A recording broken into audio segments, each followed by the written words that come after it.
ഹ്യുനുവും ഗ്രേസ്കോനെ കാണുവാനായിട്ട് എത്തുന്നു. അവളും അവളുടെ സ്പായൊക്കെ നടത്തുന്നതിൽ 13-ലേറെ ബ്രാഞ്ചസ് ഒക്കെ ഇതുവരെയായിട്ടും രജിസ്റ്റർ പോലും ചെയ്യാതെയാണ് പ്രവർത്തിപ്പിച്ചുകൊണ്ടിരിക്കുന്നത്.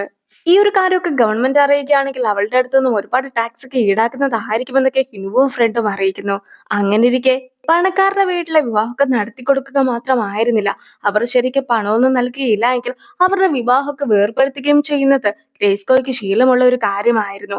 അതിനെക്കുറിച്ച് കൂടി ഫ്രണ്ട് അറിയിക്കുന്നു. ഗ്രേസ്കോ ആയിട്ട് തന്നെ കുടുംബം കലക്കിയവരുടെ ലിസ്റ്റുമായിട്ടാണ് ഫ്രണ്ട് ഇപ്പോൾ എത്തിയിട്ടുള്ളത്. ഇതിനൊക്കെ പിന്നിൽ നീയാണെന്ന് അറിയിക്കുകയാണെങ്കിൽ അവരൊരിക്കലും നിന്നെ വെറുതെ വിടുകയില്ല എന്നൊക്കെ പറഞ്ഞ് വളരെ പവർഫുൾ ആയിട്ടുള്ള കുറച്ച് ആളുകളുടെ ഡീറ്റെയിൽസ് കൂടി ഫ്രണ്ടും പറഞ്ഞു കൊടുക്കുകയാണ്. എല്ലാ കാര്യങ്ങളും കേട്ട് കഴിഞ്ഞതിന് ശേഷവും ഗ്രേസ്കോ എനിക്ക് പണമൊക്കെ നൽകുകയാണെങ്കിൽ ഞാൻ നിങ്ങളുടെ കൂടെ നിൽക്കാമെന്നൊക്കെ പറയുകയാണ്. പക്ഷെ അവിടെ എത്തുന്ന ബ്യോംജിയും അവൾക്കിട്ട് 2 തല്ലൊക്കെ കൊടുത്തതിന് ശേഷം മര്യാദയ്ക്ക് ഞങ്ങളുടെ കൂടെ ഇപ്പോൾ നീ നിന്നില്ല എങ്കിൽ നീ ജയിലിൽ കിടക്കുന്നതായിരിക്കുമെന്നൊക്കെ അറിയിക്കുന്നു. ഓണിസിംഗും ചെയർമാനെ എങ്ങോട്ടേക്കാണ് മാറ്റിയതെന്നായിരുന്നു ബ്യോംചക്കും ടിമിനും അറിയേണ്ടിയിരുന്നത്. കാറിന്റെ ഡാഷ് ക്യാമിലാകട്ടെ ഒരു ദൃശ്യങ്ങളും ഉണ്ടായിരുന്നില്ല എന്നും ആംബുലൻസിൽ എവിടേക്കോ കൊണ്ടുപോയെന്ന് മാത്രമേ അറിയിക്കുകയുള്ളൂ എന്നും ഗ്രേസ്കോയും അറിയിക്കുന്നു. ചില ഹോസ്പിറ്റലിലാകട്ടെ ഒരു റൂം മാത്രമല്ലാതെ ഫ്ലോർ മൊത്തത്തിൽ വിലയ്ക്ക് വാങ്ങുവാനായിട്ട് സാധിക്കും. അങ്ങനെയുള്ള ഹോസ്പിറ്റലിന്റെ ലിസ്റ്റ് ഒക്കെ എടുത്തിട്ട് ഞാനിപ്പോൾ ചെക്ക് ചെയ്തുകൊണ്ടിരിക്കുകയാണ്. ഏത് ഹോസ്പിറ്റലാണെന്ന് കൃത്യമായിട്ട് അറിയുവാനായിട്ട് കുറച്ചു ദിവസമൊക്കെ സമയം വേണ്ടി വരുമെന്നൊക്കെ ഗ്രേസ്കോ പറയുമ്പോഴത്തേക്കും എന്തായാലും ആംബുലൻസിലൊക്കെ കൊണ്ടുപോകുമ്പോഴത്തേക്കും 1 മണിക്കൂറത്തേക്ക് മാത്രമാണ് ഓക്സിജൻ ഒക്കെ ഉപയോഗിക്കാനായിട്ട് സാധിക്കുക. ആ ഒരു കാരണം കൊണ്ട് തന്നെ ഒരിക്കലും അകലെയുള്ള ഹോസ്പിറ്റലിലേക്കല്ല മാറ്റിയിട്ടുള്ളതെന്ന കാര്യം ഹ്യുനുവും ഓർപ്പിക്കുന്നു. അങ്ങനെയിരിക്കെ അവരെല്ലാവരും കൂടി ചേർന്നിട്ട് ഓരോരോ ഹോസ്പിറ്റലിൽ അന്വേഷിക്കാമെന്നും തീരുമാനിക്കുകയാണ്. നിങ്ങൾ എല്ലാവരും ഒരു ഫാമിലി പോലെയൊക്കെയാണല്ലോ വർക്ക് ചെയ്യുന്നത്. പക്ഷെ ഉൺസിങ്ങിന്റെ ടീമിലാകട്ടെ എന്നെ അങ്ങനെ ഒന്നും തന്നെ കാണുന്നില്ല. അതുകൊണ്ട് തന്നെ നിങ്ങളുടെ ടീമിൽ നിൽക്കുവാനാണ് എനിക്ക് കൂടുതൽ താല്പര്യമെന്നൊക്കെ ഗ്രേസ്കോയും അറിയിക്കുന്നു. ചേച്ചിയും ഹെയിന്റെ അമ്മേനെയും വിളിച്ചുകൊണ്ട് കടയിലേക്കൊക്കെ പോകുകയാണ്. അതായത് നേരത്തെ 3 പേര് അമ്മനെ കുറിച്ച് മോശമായിട്ടൊക്കെ സംസാരിച്ചിട്ടുണ്ടായിരുന്നല്ലോ. അവർക്കിപ്പോൾ ക്ഷമ പറയണമെന്നാണ് ചേച്ചിയും പറയുന്നത്. പക്ഷെ അവരെന്തൊക്കെ ആയിരിക്കും പറയുക എന്ന കാര്യമൊക്കെ അമ്മ മുൻകൂട്ടി പറയുകയും അതിനുശേഷം അവരെ കണ്ടു കഴിയുമ്പോൾ അവരും അതേ കാര്യങ്ങളൊക്കെ പറഞ്ഞ് ക്ഷമയും ചോദിക്കുകയാണ്. ഞങ്ങളും ശരിക്കുമുള്ള കാര്യങ്ങളൊന്നും തന്നെ അറിഞ്ഞിട്ടുണ്ടായിരുന്നില്ല. മീഡിയാസ് ഓരോരോ ആർട്ടിക്കിളൊക്കെ പുറത്തിറക്കിയപ്പോൾ ഞങ്ങൾ അതൊക്കെ വായിച്ച് വിശ്വസിച്ചിട്ടുണ്ടായിരുന്നു എന്നൊക്കെയാണ് ഇപ്പോൾ ചേച്ചിയുടെ ഫ്രണ്ട്സും അറിയിക്കുന്നത്. അമ്മയാകട്ടെ സാധാരണ ഞങ്ങൾ ബ്രേക്ക് എടുത്ത് ഹവായിലും ബാലിയിലും ഒക്കെ പോകാറുണ്ട്. അതുപോലെ ഒരു ബ്രേക്ക് ഒക്കെ എടുത്തിട്ട് ഇപ്പോൾ അസാധാരണമായിട്ടുള്ള ഒരു സ്ഥലത്തൊക്കെ വരാമെന്ന് തീരുമാനിച്ചു. പണമൊക്കെ കൊടുത്താൽ ഇതുപോലത്തെ എക്സ്പീരിയൻസ് ഒന്നും ഞങ്ങൾക്ക് കിട്ടുകയില്ലല്ലോ എന്നൊക്കെയാണ് അമ്മയും അറിയിക്കുന്നത്. അതൊക്കെ കേൾക്കുമ്പോൾ ഫ്രണ്ട്സിന് അത്രയ്ക്ക് ഇഷ്ടപ്പെടുന്നൊന്നുമില്ല. നിങ്ങളുടെ കയ്യിൽ ഇപ്പോൾ പണമില്ലെന്നൊക്കെ പറഞ്ഞത് സത്യം തന്നെയല്ലേ? നിങ്ങളുടെ എല്ലാ വസ്തുക്കളും ഫ്രീസ് ചെയ്ത് വെച്ചിരിക്കുകയല്ലേ എന്നൊക്കെ അവരും ചോദിക്കുന്നു. ചേച്ചിയും കുറച്ചൊക്കെ കഴിയുമ്പോഴത്തേക്കും അവർക്ക് നഷ്ടപ്പെട്ടതെല്ലാം തന്നെ തിരിച്ചു കിട്ടുന്നതായിരിക്കും എന്നൊക്കെ അറിയിക്കുന്നു. എങ്കിലും ഫ്രണ്ട്സിന് അമ്മേനെ അത്രയ്ക്ക് ഇഷ്ടപ്പെടാത്തത് കൊണ്ട് തന്നെ അവിടെ നിന്നും പോകുന്നു. ഇനി അമ്മയും കോഫി ഷോപ്പൊക്കെ അന്വേഷിച്ച് നടക്കുകയാണ്. ഹേന്റെ അമ്മയും വലിയ കാര്യത്തില് കടയിലൊക്കെ ചെന്ന് കോഫി ഓർഡർ ചെയ്യുന്നുണ്ട്.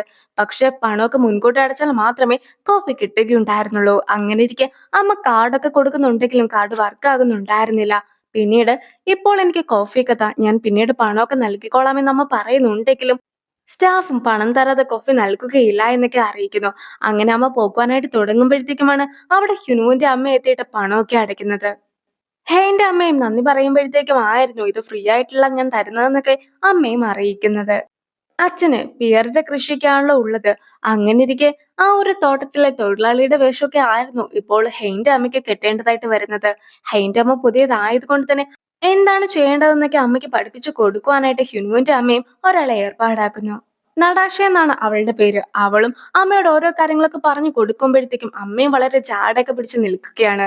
ഞാൻ നിന്നേക്കാളും പ്രായം കൂടിയ വ്യക്തിയാണ്. ആ ഒരു ബഹുമാനമൊക്കെ എനിക്ക് നൽകണമെന്ന് അമ്മ പറയുമ്പോഴത്തേക്കും അമ്മേനേക്കാളും ഈ ഒരു ജോലിയിൽ സീനിയർ ആയിട്ടുള്ളത് നടാഷയാണ്. അതുകൊണ്ട് തന്നെ നടാഷയ്ക്ക് ആ രീതിയിലുള്ള റെസ്പെക്ട് ഒക്കെ നൽകണമെന്നായിരുന്നു അവൾ തിരിച്ചും പറയുന്നത്. പഴത്തിന്റെ ചുറ്റും കൂടൊക്കെ കെട്ടി വെക്കുകയായിരുന്നു അമ്മയുടെ ജോലി. അമ്മയോട് ശരിക്കും അതൊക്കെ ചെയ്യുവാനായിട്ട് നടാഷ പറയുമ്പോഴത്തേക്കും അമ്മയും അത് ചെയ്യുവാനായിട്ട് പാടുപെടുന്നു. നടാഷയും അമ്മയ്ക്ക് നന്നായിട്ട് വർക്കൊന്നും ചെയ്യുവാൻ അറിയത്തില്ലാത്തത് കൊണ്ട് തന്നെ ഇവളെ പിരിച്ചുവിടുന്നതായിരിക്കും കൂടുതൽ നല്ലതെന്നൊക്കെ ഹ്യുനുവിന്റെ അമ്മയോട് പറയുന്നുണ്ട്. ഫാമിൽ പോയി ഓർഗാനിക് ആയിട്ടുള്ള ചീസൊക്കെ ഉപയോഗിച്ചുകൊണ്ട് പിസ്സ ഉണ്ടാക്കിക്കൊണ്ടിരിക്കുകയായിരുന്ന സെക്രട്ടറിനെയൊക്കെ ഇപ്പോൾ വിളിച്ചു വരുത്തിയിരിക്കുകയാണ് ഹെയ്നും. സെക്രട്ടറിനായും ഹെയ്ൻ പറഞ്ഞ ഡീറ്റെയിൽസ് എല്ലാം തന്നെ ഇപ്പോൾ കൊണ്ടുവന്ന് കൊടുത്തിട്ടുമുണ്ട്. അങ്ങനെയിരിക്കെ ഞാനായിരുന്നു നിന്റെ സ്ഥാനത്തെങ്കിൽ ഒരിക്കലും ഹിനുവിന്റെ വീട്ടിലേക്കൊന്നും വരികയില്ലായിരുന്നു. ജയിലിൽ പോകണോ അതോ അവരുടെ വീട്ടിലേക്ക് പോകണോ എന്ന് ചോദിക്കുകയാണെങ്കിൽ ഞാൻ ജയില് മാത്രമേ തിരഞ്ഞെടുക്കുകയുള്ളൂ. ഒന്നുമില്ലെങ്കിലും അവിടെ കുക്കൊന്നും ചെയ്യണ്ടല്ലോ എന്നൊക്കെ സെക്രട്ടറിനെ പറയുമ്പോഴത്തേക്കും എന്റെ അമ്മായിയമ്മയാണ് ഇവിടെ എല്ലാ കുക്കിങ്ങും ചെയ്യുന്നത്. നല്ല രീതിയിൽ തന്നെയുള്ള ഫുഡൊക്കെ എനിക്ക് നൽകാറുമുണ്ട് എന്നൊക്കെ ഹെയ്നും അറിയിക്കുന്നു. നിന്റെ അമ്മായിയമ്മയോ? സത്യം പറ, നീ ശരിക്കും ഡിവോഴ്സ് ചെയ്തതാണോ അതോ ഡിവോഴ്സ് ചെയ്തതുപോലെയൊക്കെ അഭിനയിക്കുന്നതാണോ എന്നായിരുന്നു ഹെയിന്റെ അടുത്ത് സെക്രട്ടറിനെ ചോദിക്കുന്നത്. എന്തൊക്കെ പറഞ്ഞാലും ഹ്യുനുവും ഇത്രയേറെ നാണക്കേടൊക്കെ സഹിച്ചിട്ടും ഇപ്പോഴും അവിടെ തന്നെ വർക്ക് ചെയ്യുന്നതും വളരെയധികം കഷ്ടമാണെന്നൊക്കെ സെക്രട്ടറിനെ പറയുമ്പോഴത്തേക്കും ആ ഒരു കാര്യങ്ങളെ കുറിച്ച് എല്ലാം തന്നെ ഹെയിനും ചോദിക്കുന്നു. അവൻ എന്തൊക്കെയോ കൃത്രിമമൊക്കെ കാണിച്ചു എന്ന് പറഞ്ഞിട്ടായിരുന്നു അവനെയും ജോലിയിൽ നിന്നും മാറ്റിയിട്ടുണ്ടായിരുന്നത്. ഇപ്പോൾ അവൻ മറ്റൊരു ഡിപ്പാർട്ട്മെന്റിലാണ് വർക്ക് ചെയ്യുന്നതെന്നൊക്കെ സെക്രട്ടറിനെ അറിയിക്കുമ്പോൾ തന്നെ ഹെയ്നും ഹുൺസിങ്ങിനെ കോൾ ചെയ്ത് നോക്കുന്നു. ഹ്യുനു എന്ത് തെറ്റ് ചെയ്തു എന്നാണ് നീ പറയുന്നത്? ഞാനും അവനെക്കുറിച്ച് കുറെ അന്വേഷിച്ചതാണ്. അന്ന് എനിക്ക് കണ്ടുപിടിക്കുവാൻ സാധിക്കാതെ പോയ എന്താണ് നിനക്ക് ഇപ്പോൾ കണ്ടെത്തുവാൻ സാധിച്ചതെന്നൊക്കെ ഹെയ്നും ചോദിക്കുന്നു.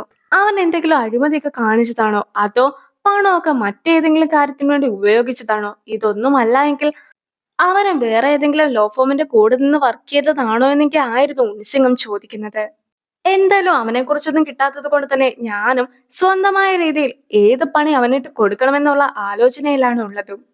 ഹ്യുനുവിനെ ഈ ഒരു കമ്പനിയിൽ നിന്നും പറഞ്ഞു വിടുന്നതിന് മുമ്പായിട്ട് തന്നെ അവനെയും ഒരു കുറ്റവാളിയാക്കി മാറ്റുന്നതായിരിക്കുമെന്നൊക്കെ ഉൻസിങ്ങും ഉറപ്പിച്ചു പറയുന്നു. ഹ്യുനു തിരിച്ച് വീട്ടിലേക്കൊക്കെ എത്തുമ്പോഴത്തേക്കും ചേച്ചിയും ഉൻസിങ് രാത്രി ഹെയ്നെ കാണുവാനായിട്ട് എത്തിയിട്ടുണ്ടായിരുന്നു എന്ന കാര്യമൊക്കെ അറിയിക്കുകയാണ്. അവനും അതൊക്കെ അറിഞ്ഞിട്ടുണ്ടായിരുന്നു എന്ന് പറയുമ്പോഴത്തേക്കും അവർ തമ്മിൽ എന്തെങ്കിലും ബന്ധമുണ്ടോ എന്ന് കൂടി ചേച്ചി സംശയിക്കുന്നു. പക്ഷെ അങ്ങനെ ഒന്നും തന്നെ ഇല്ല എന്നൊക്കെ പറഞ്ഞ് അവനും ദേഷ്യപ്പെട്ടൊക്കെയാണ് അകത്തേക്ക് കയറി പോകുന്നത്. ഹെയ്ന് ഹ്യുനുവിന്റെ അടുത്ത് ഒരു സ്നേഹവുമില്ല. പക്ഷെ ഹ്യുനു ആകട്ടെ ഇപ്പോൾ ജലസായിരിക്കുകയാണല്ലോ എന്നൊക്കെ ചേച്ചിയും ഓർക്കുന്നു. കഷ്ടപ്പെട്ട് ജോലിയൊക്കെ തീർത്തിരിക്കുകയാണ് അമ്മയും. എല്ലാവർക്കും പണമൊക്കെ കൊടുക്കുന്ന കൂടെ അമ്മയ്ക്ക് പണം കൊടുക്കുന്ന സമയത്ത് ഹ്യുനുവിന്റെ അമ്മയാകട്ടെ കോഫിയുടെ പൈസയൊക്കെ മാറ്റി വെച്ചിട്ട് മിച്ചമുള്ള പൈസ ആയിരുന്നു അമ്മയ്ക്ക് നൽകുന്നത്. നല്ല പോലെ പണിയെടുത്തിട്ടുണ്ടായിരുന്നത് കൊണ്ട് തന്നെ അമ്മ നല്ല രീതിയിൽ ഫുഡൊക്കെ കഴിക്കുന്നു. എല്ലാവരും അമ്മയ്ക്ക് എന്ത് സംഭവിച്ചു എന്ന് പോലും ഓർത്തു പോക്കുകയാണ്. ഉറക്ക ഗുളികയൊന്നും ഇല്ലാതെ ഉറങ്ങുവാൻ പോലും സാധിക്കാതിരുന്ന അമ്മയും നല്ല സുഖമായിട്ടൊക്കെ ഗുളിക പോലും കഴിക്കാതെ കിടന്നുറങ്ങുന്നു. ഹെയ്ന്റെ അച്ഛൻ തിരിച്ച് ഹാളിലേക്കൊക്കെ എത്തുമ്പോഴത്തേക്കും ഹ്യുനുവിന്റെ അച്ഛൻ മദ്യപിക്കുന്ന കാഴ്ചയ്ക്കായിരുന്നു കണ്ടിട്ടുണ്ടായിരുന്നത്. അതായത് ഹ്യുനുവിന്റെ അച്ഛന് ആ ഒരു വില്ലേജിന്റെ ഹെഡ് എന്ന സ്ഥാനമൊക്കെ നഷ്ടപ്പെട്ടല്ലോ. അതിന്റെ വിഷമത്തിലാണ് അച്ഛനും മദ്യപിക്കുന്നത്. സാധാരണ രീതിയിലാണെങ്കിൽ ഈ ഒരു സമയത്തേക്ക് അച്ഛൻ ഒരുപാട് കോളൊക്കെ വന്നുകൊണ്ടിരിക്കേണ്ടതാണ്. പക്ഷെ ഇപ്പോഴും ആരും തന്നെ അച്ഛനെ കോൾ ചെയ്തിട്ടില്ല. ഇനി അച്ഛനായിട്ട് ആരെങ്കിലും കോൾ ചെയ്തിട്ടുണ്ടെങ്കിൽ അവരാരും തന്നെ ഫോണും എടുത്തിട്ടില്ല. ആ ഒരു വിഷമമായിരുന്നു ഹെയിന്റെ അച്ഛനുണ്ടായിരുന്നത്. നമുക്ക് പ്രശ്നമുണ്ടാക്കുന്ന ഘട്ടങ്ങളിൽ നിഴൽ പോലും നമ്മളെ ഉപേക്ഷിച്ച് പോകുമെന്നൊക്കെ പറയുമല്ലോ. അതൊക്കെ വളരെ സത്യമാണെന്നാണ് അച്ഛനും അറിയിക്കുന്നത്. ഇപ്പോൾ രണ്ട് അച്ഛന്മാരും കൂടി ഒന്നിച്ചിരുന്ന് മദ്യപിക്കുകയാണ്. അവരും ഡ്രാമയൊക്കെ കാണുന്നു. ഹ്യുനുവിന്റെ അച്ഛനും ആ ഒരു ഡ്രാമയൊക്കെ കണ്ട് ആ വിഷമത്തിൽ ഇരിക്കുമ്പോഴത്തേക്കും ഈ ഡ്രാമയിൽ കാണിക്കുന്ന രീതിയിൽ ഒന്നുമല്ല ശരിക്കുമുള്ള പണക്കാരൊക്കെ ജീവിക്കുന്നത്. റൈറ്റേഴ്സിന് ഇതിനെക്കുറിച്ച് വലിയ പിടിയൊന്നും ഇല്ലാത്തത് കൊണ്ടാണ് ഇങ്ങനെയൊക്കെ എഴുതി വെക്കുന്നതും. ഇതിലെ മെയിനായിട്ടുള്ള പണക്കാരെ എപ്പോഴും കഴുത്തിലൊക്കെ പിടിക്കുന്നത് കാണാറില്ലേ? അവർക്കും പ്രഷറിന്റെ പ്രശ്നമുണ്ടെന്നൊക്കെ കാണിക്കുവാനാണ് അങ്ങനെ ചെയ്യുന്നത്. പക്ഷെ യഥാർത്ഥത്തിൽ ഞങ്ങളുടെയൊക്കെ ലൈഫിൽ എപ്പോഴും ഞങ്ങളുടെ ഒപ്പം ഒരു ഡോക്ടറുണ്ട്. ആ ഡോക്ടറും നമ്മുടെ ഫുഡിന്റെ കാര്യങ്ങളെല്ലാം തന്നെ നിയന്ത്രിക്കും. അതുകൊണ്ട് തന്നെ ഇങ്ങനെ പ്രഷറും മറ്റും ഒന്നും തന്നെ എപ്പോഴും ഇതുപോലെ വരാറുമില്ല. പിന്നെ ഈ ഒരു ഡ്രാമാസിലെല്ലാം തന്നെ മുകളിലേക്ക് പോകാനായിട്ട് സ്റ്റെപ്പ് കയറുന്നതൊക്കെ കാണാലോ.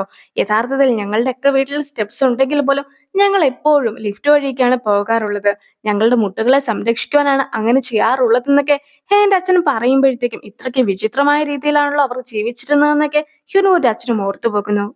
ഹെയ്നും നീ ഉറങ്ങിയോ എന്നൊക്കെ ചോദിച്ചുകൊണ്ട് ഹ്യുനുവിന് മെസ്സേജ് അയക്കുവാനായിട്ട് തുടങ്ങുമ്പോഴത്തേക്കും അവനും ഹെയ്നെ ചെന്ന് കണ്ട് അവളോട് സംസാരിക്കുവാനായിട്ട് അവളെ വെളിയിലേക്കൊക്കെ വിളിച്ചുകൊണ്ട് പോകുകയാണ്. ഇന്നലെ ഉൺസിങ് ഇവിടെ എത്തിയെന്നൊക്കെ ഞാൻ അറിഞ്ഞിട്ടുണ്ടായിരുന്നല്ലോ. അവൻ എന്തൊക്കെയാണ് പറഞ്ഞതെന്നൊക്കെ ഹെയ്ന്റെ അടുത്ത് ഹ്യുൻവു ചോദിക്കുമ്പോഴത്തേക്കും നീ എന്തിനാണ് ഇനിയും ഇവിടെ നിൽക്കുന്നത്, നമുക്ക് വീട്ടിലേക്ക് പോകാമെന്നൊക്കെ എന്നോടും അവൻ പറഞ്ഞിട്ടുണ്ടായിരുന്നു. നിന്നെ തിരിച്ച് വീട്ടിലേക്ക് കയറ്റുകയാണെങ്കിൽ അവൻ വീട്ടിൽ നിന്നും ഇറങ്ങിപ്പോകുമോ? എങ്ങനെയാണ് ബാക്കിയുള്ള കാര്യങ്ങൾ? നിങ്ങൾക്ക് രണ്ടുപേർക്കും എങ്ങനെയാണ് അവിടെ ഒന്നിച്ച് ജീവിക്കാനായിട്ട് സാധിക്കുക എന്നൊക്കെ ഹിൻവു ചോദിക്കുമ്പോഴത്തേക്കും നമുക്ക് രണ്ടുപേർക്കും ഇവിടെയും ഒന്നിച്ച് താമസിക്കുവാനായിട്ട് സാധിക്കുകയില്ലല്ലോ എന്നാണ് ഹെയ്നും ചോദിക്കുന്നത്. അവനെ പോലെയാണോ ഞാൻ? നമ്മൾ വിവാഹിതരല്ലായിരുന്നോ എന്നൊക്കെ അവൻ ചോദിക്കുമ്പോഴത്തേക്കും ഇപ്പോൾ അല്ലല്ലോ എന്ന് ഹൈനും പറയുകയാണ്. പിന്നെ നീയും എന്റെ അടുത്ത് നിന്നും കാര്യങ്ങളൊക്കെ മറച്ചു വെച്ചില്ലേ? നിനക്ക് അവർ മറ്റൊരു പോസ്റ്റ് ഒക്കെ നൽകിയെന്നും അതുപോലെ തന്നെ നീ അഴിമതിയൊക്കെ കാണിച്ചിട്ടുണ്ടെന്ന് അവർ വരുത്തി തീർക്കുവാനായിട്ട് ശ്രമിക്കുകയാണെന്നും എന്തുകൊണ്ടാണ് നീ എന്നോട് പറയാതിരുന്നതെന്നൊക്കെ ഹെൻ ചോദിക്കുമ്പോഴത്തേക്കും നീ എന്റെ കാര്യം ഓർത്ത് വിഷമിക്കേണ്ട എന്ന് ഹ്യുൻവുവും പറയുന്നു. അത് കേൾക്കുന്ന അവളും നീയും എന്റെ കാര്യം ഓർത്ത് വിഷമിക്കേണ്ടതില്ല എന്നാണ് പറയുന്നത്. നീ ഇനി എനിക്ക് വേണ്ടി ഒരു കാര്യങ്ങളും ചെയ്തു തരേണ്ട. എല്ലാത്തിനുമുള്ള പ്രതിവിധി ഞാൻ തന്നെ കണ്ടെത്തുന്നതായിരിക്കുമെന്ന് പറഞ്ഞ് ഹെയ്നും പോകുന്നു. ഹ്യുനുവിന്റെ അമ്മ വീട്ടിലേക്ക് നടന്നു വരുമ്പോഴത്തേക്കും വഴിയിലൂടെ എല്ലാം തന്നെ ഓരോരോ ഇലകളായിട്ടൊക്കെ പറിച്ചിട്ടിരിക്കുന്ന കാഴ്ച അമ്മയും കാണുകയാണ്. ഹെയ്ന്റെ റൂം വരെ ആയിരുന്നു ആ ഒരു ഇലകളും പോയിട്ടുണ്ടായിരുന്നത്. അങ്ങനെയിരിക്കെ അമ്മയും ഹെയ്ന്റെ റൂമിൽ എത്തുമ്പോഴത്തേക്കും അവളും ഡോക്ടറുമായിട്ട് സംസാരിക്കുകയായിരുന്നു. അവളും ഡെയിലി WBCയുടെ ഇഞ്ചക്ഷനൊക്കെ എടുക്കാറുണ്ടേ എന്നും ട്യൂമർ ഇപ്പോൾ കൂടുതലായിട്ട് വന്നിട്ടില്ലല്ലോ അല്ലേ എന്നൊക്കെ ഡോക്ടറിന്റെ അടുത്തും ചോദിക്കുകയാണ്. അതെല്ലാം തന്നെ കേൾക്കുന്ന അമ്മയും ഇപ്പോൾ ഹിനുവിന്റെ അടുത്ത് വന്നിട്ട് ഹെയ്ന് എന്തെങ്കിലും പ്രശ്നമുണ്ടോ? അവളും ഇടയ്ക്കിടയ്ക്ക് ഒരു ഇഞ്ചക്ഷൻ ഒക്കെ എടുക്കുന്നത് ഞാൻ കണ്ടിട്ടുണ്ടായിരുന്നു. കഴിഞ്ഞ ദിവസം അവൾ തലകറങ്ങിയും വീണില്ലേ? സത്യം പറ, എന്താണ് അവളുടെ പ്രശ്നമെന്നൊക്കെ ഹ്യുനുവിനോടും ചോദിക്കുന്നു. അവൾക്ക് ബ്രെയിൻ ട്യൂമർ ആണ് ഉള്ളത്. ഇപ്പോൾ സർജറി ഒന്നും എടുക്കുവാൻ സാധിക്കാത്ത ഒരു സിറ്റുവേഷനിലാണ് അവളും ഉള്ളത്. അതുകൊണ്ട് തന്നെ മരുന്നൊക്കെ കഴിച്ചുകൊണ്ടും ഇരിക്കുകയാണ്. ഈ ഒരു കാര്യം എനിക്കും ആന്റിക്കും അല്ലാതെ മറ്റാർക്കും തന്നെ അറിയിക്കുകയില്ല എന്ന് കൂടി അവൻ അറിയിക്കുന്നു. നീ എന്നാണ് ഇതൊക്കെ തിരിച്ചറിഞ്ഞതെന്നൊക്കെ അമ്മ ചോദിക്കുമ്പോഴത്തേക്കുമാണ്, അമ്മേനെ കണ്ട് ഡിവോഴ്സിന്റെ കാര്യമൊക്കെ ഞാൻ പറഞ്ഞിട്ടില്ലായിരുന്നോ? അങ്ങനെ തിരിച്ച് വീട്ടിലെത്തിയപ്പോഴാണ് ഈ ഒരു കാര്യമൊക്കെ ഞാൻ അറിഞ്ഞിട്ടുണ്ടായിരുന്നെന്നൊക്കെ അവനും പറയുന്നത്. അങ്ങനെ ഇരിക്കെ ആ ഒരു കാര്യമൊക്കെ അറിഞ്ഞിട്ടായിരുന്നു ഡിവോഴ്സ് ചെയ്യേണ്ട എന്ന ഒരു തീരുമാനത്തിൽ അവൻ എത്തിയതെന്ന് പറയുമ്പോഴത്തേക്കും അമ്മയ്ക്കും ആകെ ദേഷ്യം വരുന്നു. ഈ ഒരു നിന്നെ ആണല്ലോ ഞാൻ ഇത്രയും കാലം പാവമെന്ന് വിചാരിച്ചിരുന്നതെന്നൊക്കെയാണ് അമ്മ ചോദിക്കുന്നത്. ഞാൻ ഇല്ലാതിരിക്കുന്ന സമയങ്ങളിൽ അമ്മ അവളെ നന്നായിട്ടൊന്ന് നോക്കാമോ എന്ന് കൂടി ഹ്യുൻവു അമ്മയോട് ചോദിക്കുന്നു.